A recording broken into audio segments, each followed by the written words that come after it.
Yo, like we always do at this time. What is up, people? What's going on? It's your friend and artistic director, Jamil Jude, over at True Colors Theater. Thanks again for rocking with us. This is episode number 14. Switch it around just in case I get switched around in the broadcast. Y'all, thank you so much for tuning in all these weeks. As we do this thing, we want to make sure that we stay connected to you in this wild and crazy time that we are all living in. It is so important that we find ways to maintain our connection. So thank you guys very much for constantly mentioned before, and like you've seen some of our advertisements. Today, my guest is India Tyree, Atlanta-based actress. You've seen her in musicals all across the Atlanta theater world. So I'm really, really excited to bring her on. But before I do, just want to say, have an opportunity. What's been on my heart, and I'll follow it up a little bit later today. But we've been celebrating She Goes all year long here at True Colors, and next season will be where we're celebrating joy and pain. That'll be the season theme. And in this moment when there are so many things that could pain us and plague us, I've been really thankful for you all who listen to this to experience some joy with us. And it's really a joyous time to spend this hour or so with you all. So without further ado, let's celebrate some joy. Let's bring our guest for today, Miss India Tyree, to go ahead and join us on the podcast. Let's make sure that this technology is working. Boom. Hey, India. How Yeah. are you? Hey, I'm doing good. How are you? I'm doing well, doing well. Thanks again for joining us. No problem. I'm honored completely. Good Yeah. stuff, man. And I appreciate this shirt. Black Lives Matter, all Black Lives Matter. We want to make sure that we set that up. So, India, if this is someone who is tuning in and seeing you for the first time, like who's this lovely person on this bottom half of the screen? Tell them about you. How did you get to Atlanta? Where'd you grow up? All this stuff. Tell us a little bit about yourself. Yes. So I grew up in Virginia, in Rocky Mount, Virginia. It's kind of near like Roanoke and Martinsville.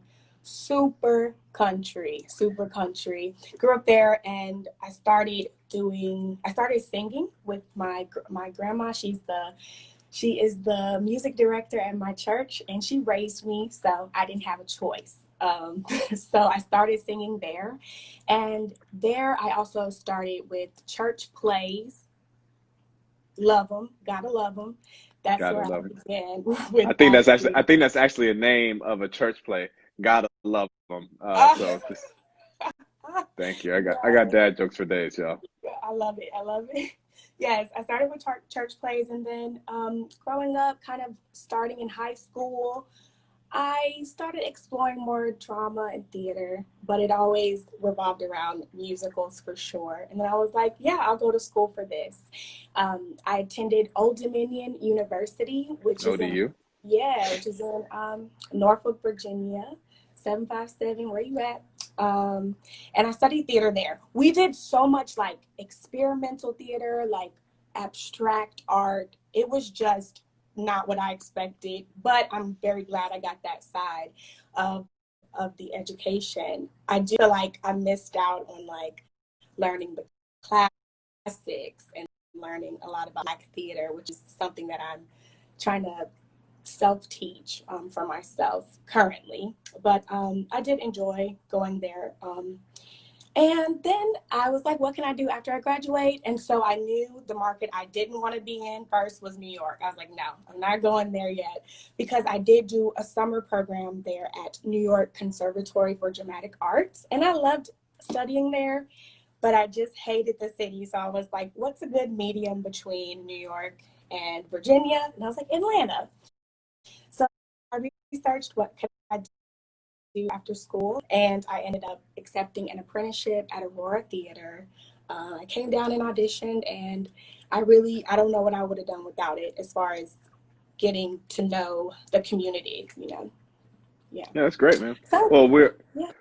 we're super happy that you found Aurora, that you found that apprenticeship program, that you made your way down to Atlanta, because it has been quite a journey for you. I know that we had an opportunity to kind of meet in 2017 when you were a part of the first Noel, that we'll talk about a little bit later. But, you know, kind of tell people like, hey, what's been happening with you recently? What stages have people seen you on and be like, oh, yeah, I did see her. Yeah, she did lead that show that I watched. Talk to people about a couple of your recent credits. Yes.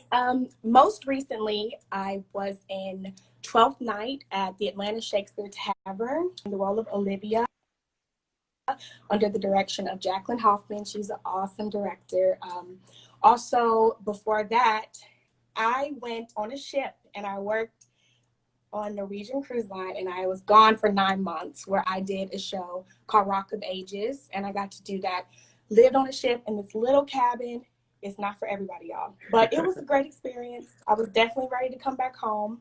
And that was one of the last musicals I did. But Atlanta-wise, I've been in Aida, where I played Aida at the Atlanta Lyric Theater, as well Let's not gloss over that, right? Like, I as mean, like, and we'll talk a little bit about just, you know, how inhabiting the body that you inhabit and how that plays in the music theater world and things like that. But playing the title character of any play is no small feat. So shout out to you for being Aida thank in you. Tim Rice's Aida. Yeah, great.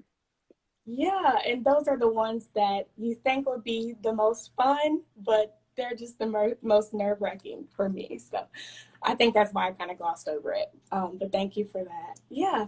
So those are my most recent credits. I am represented by People Store Agency, so I've been starting to do more commercials and stuff. That kind of slowed down, of course, because of coronavirus, but it's definitely starting to pick up more now. So yeah. Bet. So anyone who's tuning in, my guest today is Miss India Tyree, local Atlanta talent. We're really thankful for you guys rocking today with the True Colors Podcast, episode 14. And thank you all again for all of the donations. You know, we do this every week. We started doing it as a way to connect, but people have always been looking for ways to support the work at True Colors. So we made this a fundraiser. So thank you guys for all your support. That means a lot to us. India, I want to talk a little bit about some of those roles, man, and kind of navigating. You talked a little bit about Old Dominion, having had your initial experience in doing plays at your church, then going to Old Dominion, getting exposed to experimental theater and other type of theatrical forms. But now you find yourself here in Atlanta, where you're doing some Shakespeare, you're doing some music theater. Can you just kind of talk about how did you navigate that as a Black, brown woman, as you kind of learning, all right, you know, this industry has we look at people as type and we try to typecast people. How did that early experience help you kind of break out of some of those types? Yes, I will say, starting with the church plays, I, as a kid, was not outgoing at all. And there was nothing about me that was outgoing. I would sing, but if I was singing a solo, I would like make my sister come stand beside me on stage and sing it, you know?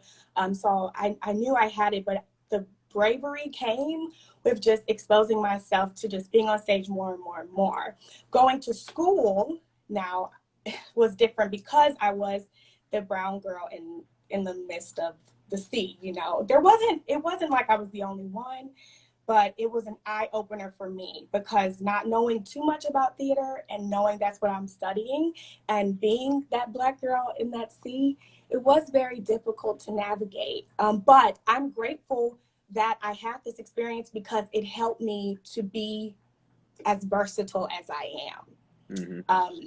And ODU kind of opened up the door to things I didn't even know existed, as far as theater went. So it helped me to be more versatile. And I try to take that with me. It's a big thing that I stick to myself, trying to make sure that I'm versatile, and it's so important as far as like getting jobs, not being stuck to one thing, not being seen as one thing. Like you said, you know, so I really am grateful for that experience because now I can do different things. It's not just like, oh, she can sing, you know, and that was kind of stuck on me for a while. Oh, she can sing. Oh, she can sing, you know. Mm-hmm. So I had to just put that to the side and know that I could go much deeper, you know, with my artistry. Yeah, absolutely. Can you talk about the type of processes that allow you really to like unlock all your full potential? Like, you know, what does it look like, whether it's a hypothetical process or what have you, but like you feel like you do your best work when you're in what kind of rehearsal?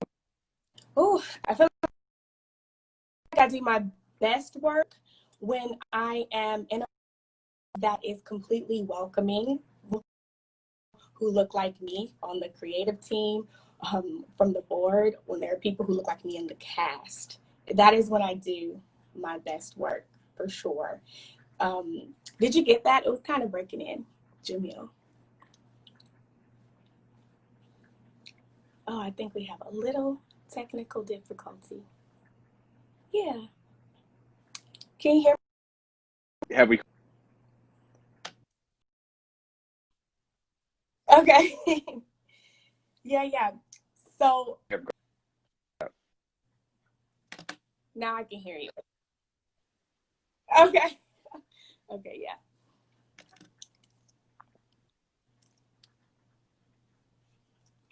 Go ahead, keep going. Okay, yeah. So yeah, I feel the most open when I'm in rooms that are welcoming, where there are people who look like me, creative teams that look like me. Those are the places that I look most welcoming. But I haven't been in those rooms much, you know. So it's rare, which is sad. It's rare to say, but I haven't been in many rooms like that. Even when I did Aida, I wasn't in a room that looked like me, Mhm. creative team wise. I wasn't. So that's what made it such a nerve-wracking thing, you know, for me, if that makes sense. You know, I think Aida is such an interesting show, right? Because we're talking about a story that takes place in Africa, right? Um, and oftentimes when I've seen that show, Aida don't look African, right? Yeah. And if we do tell that story, right, like there are certain places where black and brown bodies are allowed to be, and it feels like certain places where those black and brown bodies are not actually allowed to be in that space. I don't want to spend a whole lot of time speaking specifically about the production that you were a part of, but I do want to spend some time about like, you know, what is that like in trying to bring your full self to a role, an opportunity, um, especially if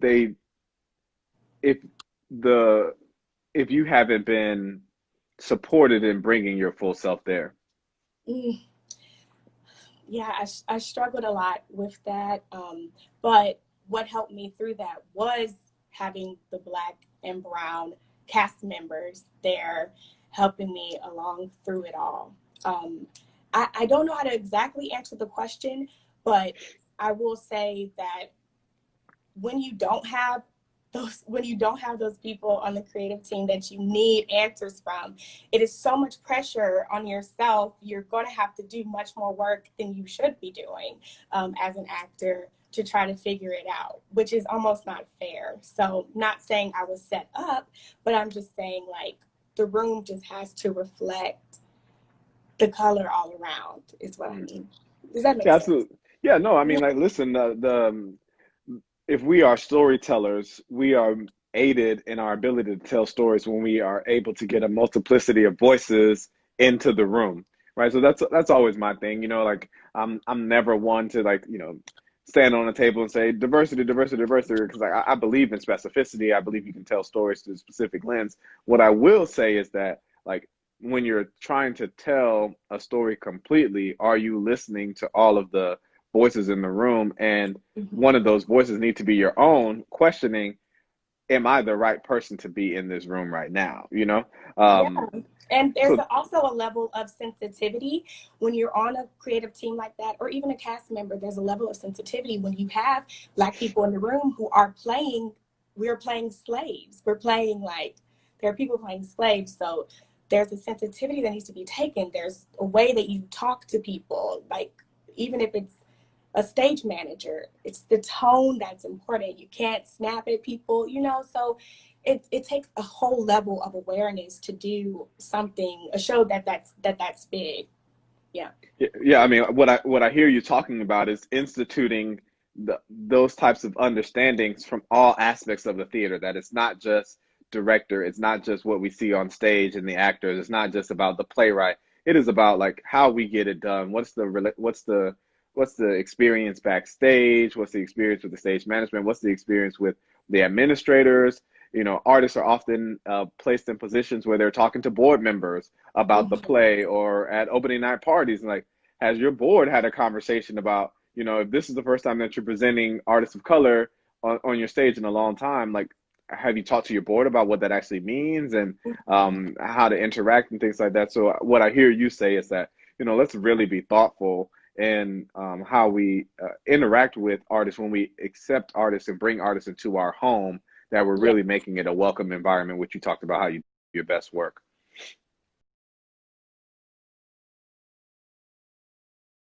Yes, Yeah, for sure. everybody, again, if you're tuning in now, my guest today, India Tyree, we are just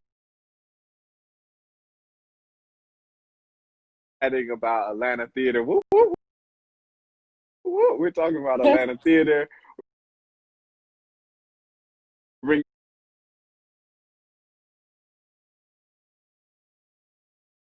you a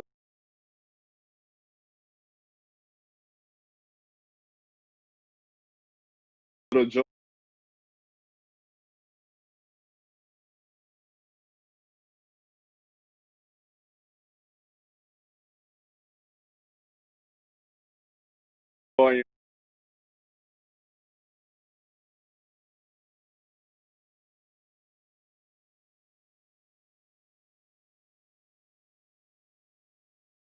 Thursday. Again, y'all, thank you all so very much for your support of True Colors now and consistently. And we hope, humbly, we hope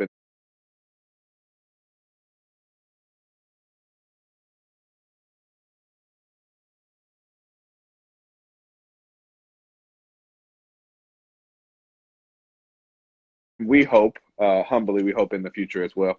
India, here we are. We're talking via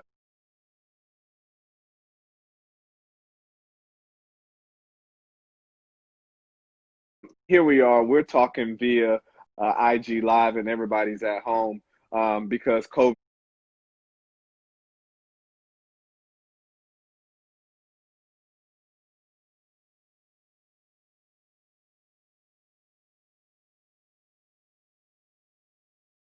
home because COVID has really just like rocked our world. Uh, In an ideal world, you and I would be preparing for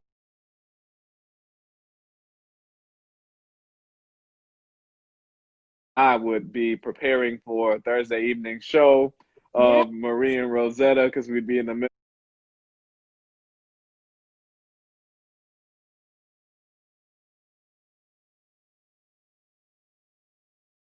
of our run right now.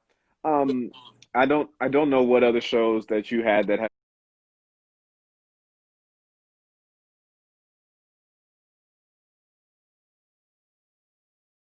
know what other shows that you had that have been postponed or canceled or anything like that. Now, Ooh, just talk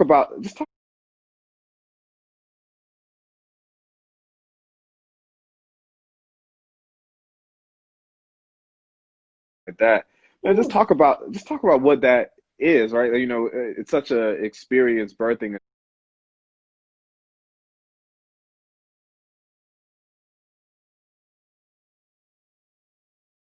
It's such a experience birthing a show, but here where everything is on pause, um,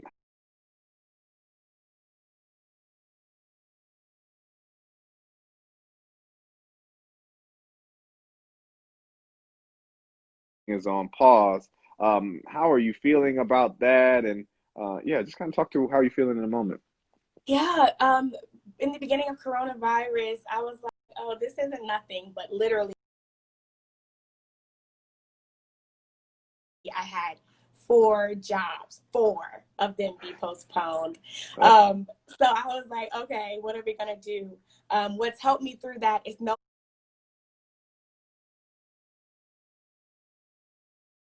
that,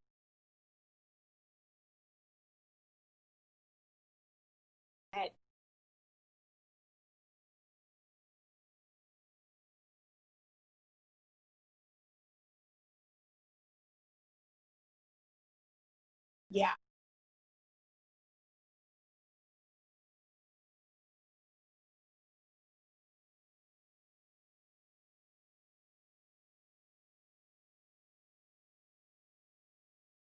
I'm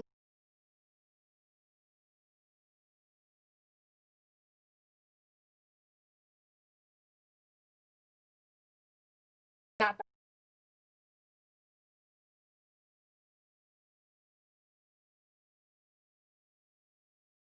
only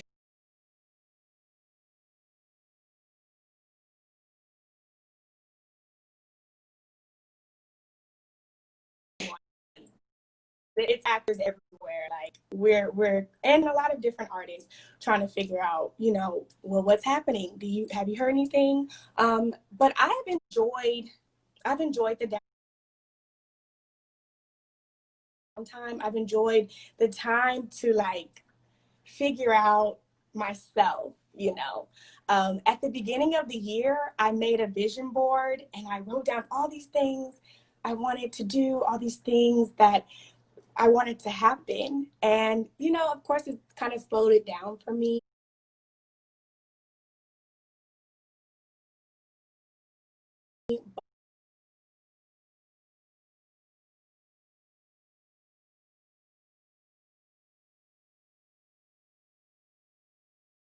But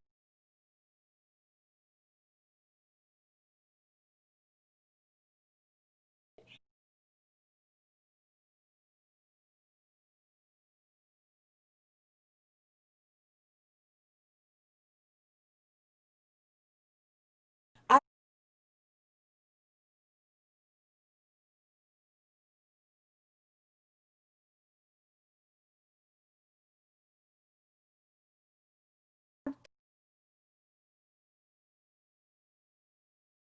kind of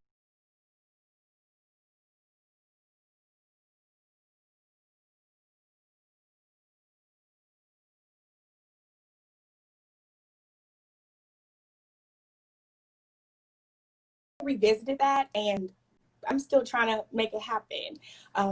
Just small things like practicing auditioning, which is a big thing for me. I think I've been in the room at True Colors a few times where I leave and I'm like, oh my God, what did I just do? Like, help. So I just don't want to get into those situations anymore where I'm in an audition room and then I leave and I feel bad about it. So, like, one of my big things I'm working on is just being prepared, being off book for every audition that I have. It's like one of my big things for this year. Because if you leave knowing you did your best, regardless of if you got it or not, you're good. So just it's allowed me to kind of reflect on the things that I want to work on as an artist while we have this downtime. I've like started, thinking about fitness routines, working on that because I wasn't really that fit. So I'm trying to work on that. I think all of us are planning, growing. A new thing that I'm into is discovering different African artists because I'm not very familiar with a lot of Afro music. So I've been studying like different artists, like Fela Kuti, who's a jazz yeah. musician. I Mhm. love his music, and I never knew about him until this time because I started researching. But even more recent ones like Burna Boy and Wizkid, Yeah, just yeah. listening to like different music. So yeah. Yeah, like as you look into and dig into Fela, man, like I so hope, and it's such a that the musical that was inspired by his music and his life is so such a powerful thing to witness, and but it's also such a hard thing to reproduce. You know, I know so many people have like Mm, tried to like what it is, but like for those anybody who's seen it, who's watching here, there's no like, man, it's just so powerful. And I don't know if you've had a chance to listen to the music or read the book, but it's such a powerful um, theatrical event. That's for certain. I felt a little triggered when you said that, you know, some of us have been working out. I was like, okay, you know, speak for yourself, India. Like, I appreciate that. But like, yeah, like, no. That thing came in waves. Like, oh yeah, I'm gonna get fit. It's like, I am so tired. Maybe I'm gonna get right? fit again, but I'm so tired. So, Exactly. that's It good wasn't stuff. about you. I wasn't coming for you. No, I promise. okay, that's all good. I mean, listen, I'm a grown up. I can take it.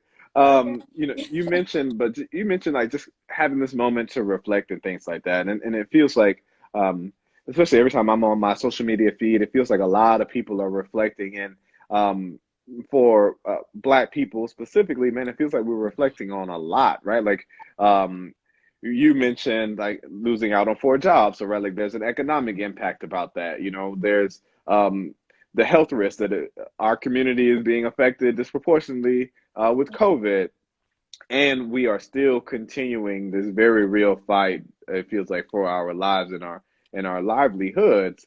Mhm. I kind of just, you know, like, um, how have you been processing all of this in a moment where there really isn't that much more to think about? I mean, is it just keeping busy? But how have you been trying to process what all of that really means for you?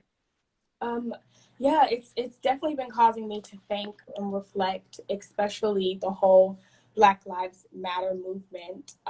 Not even movement, but it's now a revolution. I mean, Hmm. Yeah. um, when you it hit it's hit artists so much because of being able to sit down and think. Like, think about if we were still in the world of like moving. No, it's hit us so much harder because we were sitting down and thinking. And how it's hit me is like I've heard people come out about their personal stories of neglect and being overlooked, used, or just being a face for a theater. And it's just made me sit back and kind of think about every theater I've worked at in Atlanta. I've tried to think about every experience, which I know can be kind of traumatic, but there's a list. There's a list of of things that have happened to me within the Atlanta community, and I'm just kind of reflecting of on how I kind of overlooked it. Does that make sense? Yeah, Um, it does.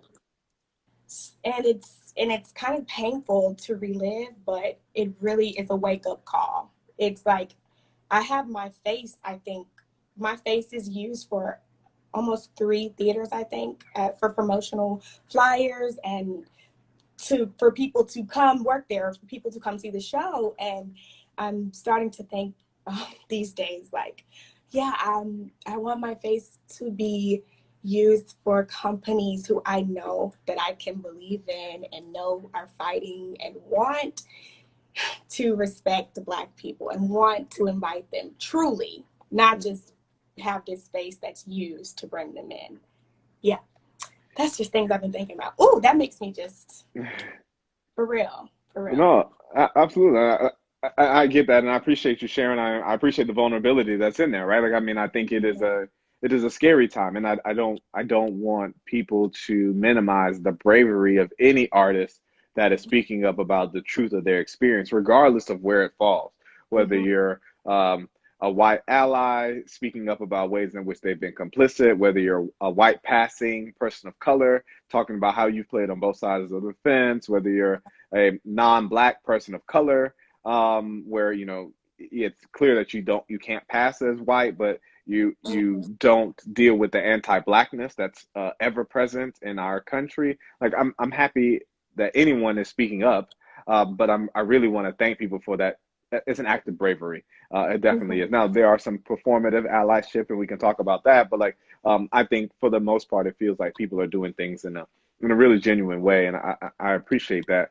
I feel like and I'm very new to the Atlanta theater community. I moved here in 2017, so I still feel very much like a transplant. Um, but realizing that I spent the bulk of my career traversing in predominantly white institutions, Yeah. and trying to make those spaces more amenable to people of color. And I recognized the way in which I had been complicit in, being a gatekeeper or massaging the egos of white leaders who weren't moving at a rate of progress and change in which I would have wanted. And at the same time, I'm recognizing, where are the ways in which I have failed as a leader, both as an individual artist, as a director, but also as a artistic director of a company. I know that just because we primarily serve that we primarily tell Black stories and that we're home for Black artists, that we're not immune to some of the same trappings of patriarchy, white supremacy, rape culture, like all those things. Our organization is not immune to it because we are an organization in the world. So how can we acknowledge, atone, and act to make sure that we're creating a better space for Atlanta artists as well? Yeah, I'm glad you said that, because I think a lot of Black people and people of color are putting all the pressure on white people, but I also think we have to educate ourselves. We have to reflect ourselves and see, okay, what can we do as well? We are a big part of it as well, for Yeah, sure. absolutely. Good guys. Again, thank you all very much. My guest today, India Tyree. We're kicking it. Oftentimes I feel like this is like my like a living room salon session and things like that. Mostly because I'm in my office, so it feels my study. So it feels very much like you're just kind of kicking it and catching up with a good friend. But India, you've been talking just about just your journey and how you're navigating it, but also the things that you're doing to ride through this moment. I want to talk a little bit about, you mentioned some of those things, but as a person who, as a person who has, gotten to this point, when you look back on your career, like what's the advice that you wish someone gave you that could have helped you get, help that navigation process? Yeah. Um, the advice and the things that I've learned, so many things, but the biggest piece that I could give is every audition can lead you to another audition. Mm. Every job can lead you to another job. And I like put emphasis on can because it's about how you handle it. It's about how you are if you get the job, okay, what's your behavior on the job? How do you act? How do you communicate? That leads you to another job. Someone sees you, that leads you to another job. Auditioning wise, you might not get that job you're auditioning for, but I guarantee you can get another audition from that audition. So I think if we kind of take that into consideration, and like I was saying earlier, knowing that you're going into the room completely prepared, off book, prepared, ready, it can lead you to something else. It's not always about that current job. And I think that's the biggest advice I can give. I also would like to say again, like how important it is to like tap into different things, versatility, knowing that you're not just this one thing. You can do so Yeah. many things, and expanding, going deep into what you can offer will help you to be able to be much more successful. And don't put, oh, this is big. Don't put, well, it's not that big, but this happened to me. Don't put stuff on your special skills that you can't do. And I know that's like so different, but I say this because as Renee Clark, it was my first audition outside of my apprenticeship. And I promise you, she made me do every single special skill on Wow. the list. And I was just like, okay. So don't put stuff you can't do, because you will be called out on it. You will be called out on it. Yeah. Yeah. Renee Clark is an OG music director here in the Atlanta theater community, man. If you guys haven't, go to our YouTube page. Our connectivity director, Brandel Jones, sat down and did an interview with Renee, a wide-ranging interview. So go check that out as we celebrate African American Music Month. We were really happy, and Renee would have been, and it's going to be when we get back at some point, hopefully, the music director for MARIE and ROSETTA. So Renee is an amazing woman. So Yeah. we're really thankful to have her around.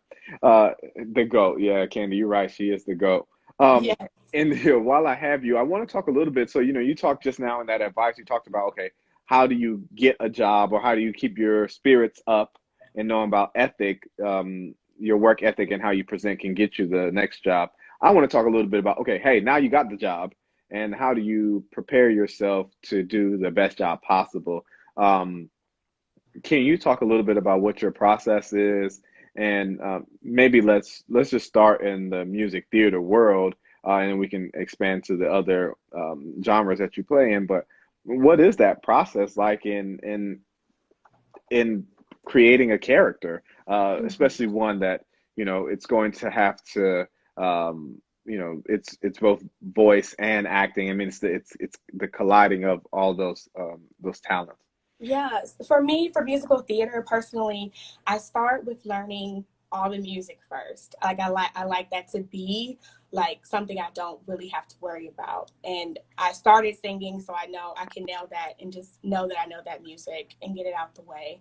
And then I start with lines and making sure the fullness of the story happens merging the singing with the acting, because a lot of times you're singing, you're acting, you're dancing, you have to use a dialect, so it's just a lot of different things. So if you learn that music, get it out the way, you can focus on the acting, because I think I would rather see good acting versus great singing. So I like to focus on the acting the most. And for me, I have to, as far as memorizing and getting things down, I have to rewrite everything. Like I'm Mm. someone who has to rewrite lines to memorize them. I have to rewrite everything. So I start with that. Yeah. What other question No, I think regarding that's process?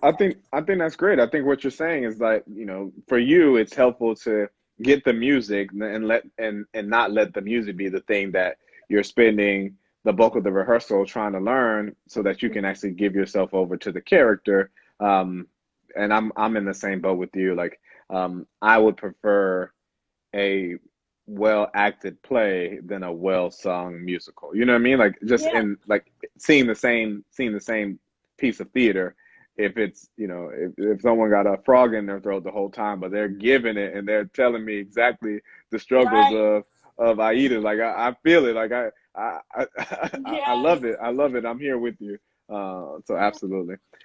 So and how does that change? I mean, Shakespeare has its own rhythm. It has a music to it. Do you kind of take on the same process, or does it shift when you are bouncing in between genres? Shakespeare can be the easiest to translate from musical theater to Shakespeare, Mm. because, like you said, it's music. It is music. So I find it. I know people are gonna be like, "What, girl?" But I find it to be easy. Like finding the musicality in each line. It's just an easy translation for me, and I don't know if that's because of my background with musicals and singing, but it's the easy translation. Now the words and stuff. Now, okay, what are you talking about? So it just takes like every word, researching what does this mean. It's a lot to study when it comes to Shakespeare, but as far as like memorizing, I don't find it too difficult because it's music. Um, but there's a lot of research that goes into the study of it. Just every single line. It's English, but it's so enhanced. You know what I mean? Yeah, I So do. I yeah, absolutely. What yeah. type of theater would you like to do more of if people would just wise up and cast you to do this kind of theater? What would it look like? I would like to do. I've done plays, but I want to do more plays where I can just focus on acting and not have to break out into song in 3 seconds. I haven't got to do much of that, so I want to do more straight plays here in Atlanta. Definitely, yeah. Good. So all my fellow producers, if you guys have opportunities, straight play opportunities, I know an actress that you can cast right Yes, away when we get back. India Tyree is my guest today, and we've yeah, just been talking about her journey as an artist, her experiences here in the Atlanta theater community, and we are just wrapping up a conversation about the type of theater that she's interested in. Yes, she's a talented music theater actress, and she can, navigate the Bard's language. But Mhm. she also is like, yo, give me a straight play and watch me kill it. So, Yes. y'all, let's go ahead and give her those opportunities. And then before I let you go, again, we've been celebrating Black women storytellers all season long and celebrating our she griots. Uh, Yes. can you talk a little bit about, and you mentioned, I believe, your grandmother earlier, what other Black women have mentored you, motivated you, served as models for you in your life? Yeah, it definitely starts with my grandma, and I can tell you that's the biggest thing. That's the biggest one for me. Just like she just put so much confidence in me that I never thought that I could have. So I definitely start with her being a musician, telling me the stories of her growing up, even just the smallest things, like comparing what we're going through pandemic wise to like pandemic. This is not the first time there's been a pandemic, but she's able to relate it to being a kid and going through stuff that is similar to this. So I definitely give her so much props. But other artists, storytellers, I really love Esperanza Spalding. And she's, Yeah. yes, and she, oh, like the way that she tells stories through music. She's my favorite artist, and I can just listen to her all day. There's a smoothness, but there's also a roughness about it.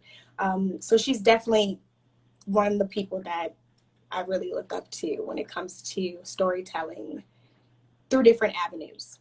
And she's been so versatile, right? Like, I mean, she came onto the scene, and we knew her more as like a through the instrument, through her instrument, and she was more like kind of like an instrumentalist in that kind of way. And then like she had, I remember going to a concert. One of my wife and I, one of our like first dates ish. We thought we were going to Okay. go and get like. We thought we were going to go get like the deep, classic, neoclassical Esperanza sound, and she was like, y'all, this is who I am now. Like I've kind of flipped it over. It's like, oh shit. Like Yeah. I didn't know that's what we were getting, but like I think that's really cool too. And as someone I imagine like you who plays in multiple genres, I imagine that you could you vibe with that a little bit too. Yeah, I love how versatile she is. She can go from, like you said, soft to like this hard rock jazz. It's just the best thing I've heard in my life. Oh, Yeah, that's good stuff. yeah. But also, like recently, I've been reading Michelle Obama's book, Mhm. Becoming, and I really have taken a lot of different quotes and advice from what she's written. If you haven't read it, it's so good. It's so good. So I really love Michelle Obama. I think everyone loves Michelle Obama. So Yeah, man. Shout out to Lady O, man. We definitely want to shout her out. Michelle, if you want to come on the podcast, I'd be happy to interview you. right. Uh, I keep the questions really, softball questions. I won't ask you any of the tough ones. I just would love to have you on. Because we know she listens. She listens. She doesn't listen live because she don't want everybody to be in her business. But Yeah. she definitely is one of the people who catches on the replay. India, is there something that I didn't ask you that you really want to take an opportunity just to engage with people and talk about? Um, I would like to kind of like go to like a teaching artist type of thing to talk about when it comes to this wonderful like hashtag that the theater has created. I it's a lot of, you realize how much power you have when you have a platform, when you are an artist, and I didn't realize it until recently. I was teaching improv at Aurora. I do a lot of teaching there, and this was like a few years back, maybe four, and I had a student. His name is Owen. Just the brightest light you could ever imagine. And we were just like this close. He was just an immaculate student. And I just realized he wasn't coming to class. He wasn't, I would give him my little advice. He wasn't coming to class. And I know this is a downer, but we ended up finding out he had cancer, and I can't name Mm, exactly what. And so, he ended up passing away. And it's something that sits hard with me, just realizing the impact we have. We don't know how long we're here, the impact we mm, have as artists on other people's lives. Because even mm, recently, he may have passed away 3 years ago. His mother reached out to me, and she's like, "You have mm, no idea what you did for his life." And so it was kind of a wake up call for me to realize that, yes, I'm an artist, but it's much bigger than that. It's much bigger than that. Like, we have to use our platform in the right way. So that was kind of my moment of this celebrated hashtag you had, realizing the power that I have as a woman to educate and do the right thing. Yeah, man. I love that. There's nothing else to say at the end of that, India. Like, I think that's a great way to say it, and just how your journey has led you to know that you are, in fact, a she griot, that your art is having a lasting impact, even once the curtain goes down, and even in a moment of COVID, or just in racial unrest, when everything is paused, that what you put out into the world, people have definitely received and become better because of it. So just thank you for your artistry now, in the past, and in the future. Thank you, Jamil. Yay. Thanks for joining me, India. Have a good rest of your day. Yes, you too. You too. Thanks, guys. Y'all, that was India Tyree. Really, really excited to have had some time to chat with her. It was awesome catching up. She's somebody who I hadn't seen in a long time, so that was really, really dope. Thank you, India, for everything that you contributed. Like I mentioned earlier in the podcast, I did want to take a little bit of time just now, again, just to, to talk about where we find ourselves. I've been really thinking about and just reminding myself of just like our need for joy, right? And I think there was a meme that was shared, reminding everyone, hey, it is okay to feel how you feel in this moment, whether it is anger, whether it's frustration, whether it's supreme sadness, whether it's just like, yo, I feel, I feel like I can't do anything, or whether it's like I feel like I can do everything. I just wanted, let's continue to validate all of the experiences and feelings that we have, what's going to be most important, or how we all are going to advocate and create that type of equitable world that we all want to be and live in, is that we all have to be our full and best selves. And my encouragement to you all as you watch it, find those things that allow you to be your best self and doggedly pursue them.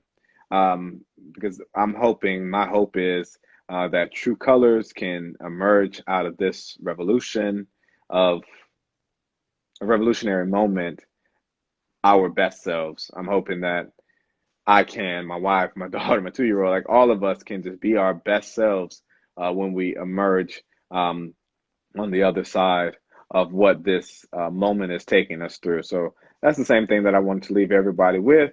I hope that you guys are finding joy. I started doing some yoga and stuff like that in the morning, which I'm finding is bringing me a lot of joy and stuff like that. Guys, tune in next week. We will be back. True Colors Podcast, episode 15. I can't believe it. We'll be wrapping the month of June, or will that be the first one that we'll do in July? Know that we are going to start doing some virtual readings of plays. We're really hoping that we can get that off in July. We wanted to do it in June. Memorial Day changed all of that. Memorial Day 2020 changed all of our plans, and really just needed us to figure out ways that we can do some responses. If you all haven't, please go and check our website and our social media. We've been dropping things that we're calling hashtag real responses. Artists in our community are finding ways that they want to respond to the several crises that are facing our communities. We'll continue to drop those off. So check those out. If you have art that you've been making, tag it with hashtag real responses. We'd love to share it on our social media profiles as well. We want to use our platform to amplify the voices of people who are speaking to this moment. So let us do that. We'll be rolling out some new things. At the end of July is the end of our She Griot season, but please know that we're going to continue to celebrate Black women and Black women storytellers from now in perpetuity at True Colors, definitely as long as I'm artistic director. But we will kick off the new season, Joy and Pain, starting on the 1st of August. So look forward to a couple of the new things that you'll see, press releases. The best place to be is where you are. True Colors on Instagram, True Colors Theater on Facebook, and our website. Sign up for our mailing list, truecolorstheater.org, to find out all the information about all the crazy, cool, and amazing stuff we're trying to do to support and celebrate Black stories in our community and our world. Thank you all. Thanks again. Love to you all. Check me next week, True Colors Podcast. This is episode 14. See y'all next week for 15. Bye-bye.